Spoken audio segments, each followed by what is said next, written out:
Risk tolerance and risk appetite are often used interchangeably, but they are not the same thing, and misunderstanding the difference can often weaken our governance framework. Hi guys, it's me again. Apparently, the anxiety from my first video didn't stop me from picking up my phone and recording a second one. So yeah, clap for me, clap for me, clap for me. In this video, I will explain the risk appetite and risk tolerance in governance, risk and compliance with practical examples. Risk is a crucial part of doing business, and every company cannot entirely eliminate every risk that they face, right?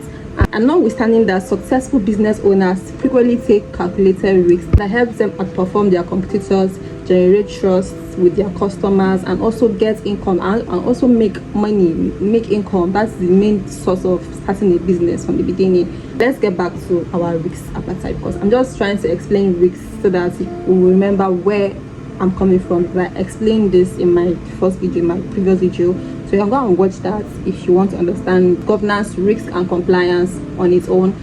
That has been explained in my first video.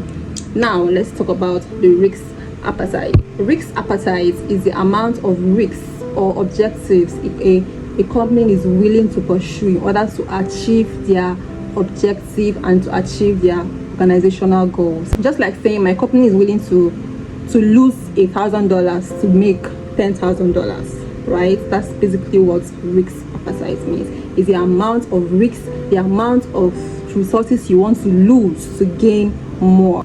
Think of risk appetite as how much risks am I generally okay with? How much risk is your company, is your organization okay and able to live by with? Risk appetite and a decision made on the board level. It's not for anybody to just decide. It has to be on a board level decision. So conclusively, risk appetite is the amount of risks a company is willing to take to achieve their goals. On the other hand, risk tolerance is the acceptable level of variation around specific objective. This is the acceptable level of, okay, yeah, we've gotten to this particular level and this is where we're stopping. We're not going to pass this level. Once we've gotten this particular level of risks, that is it. We're not going further anymore. That's basically what risk tolerance. So tolerance is the exact spot where you say, oh yo, I'm stopping. We're stopping here. That is it. We're done. This is the stop line for us and on this particular risk. That is what risk tolerance means. For example, you start a small business with 10,000 naira or dollars or whatever currency you're using in your region, and you say yes, you're okay with taking some risks. That is risk appetite. I'm okay with taking some risks.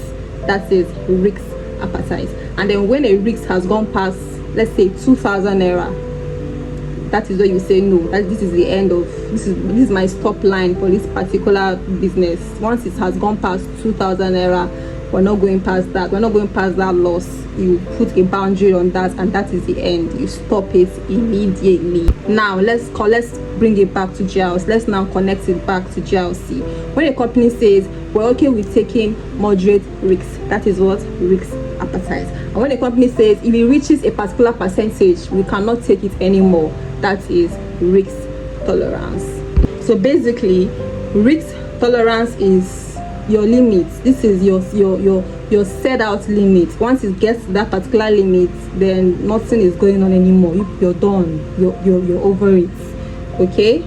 A risk appetite defines how bold an organization wants to be or wants to go, while a risk tolerance defines how far we can go without stretching or without breaking. How far can we go without breaking or without shutting down? When risk appetite is high but tolerance limits are very unclear, organizations tend to drift into unimaginable risks that nobody even plans, because it wasn't clear the tolerance of this particular risk. Nobody made a rule on how many percentage, how many tolerance can we take in this particular company.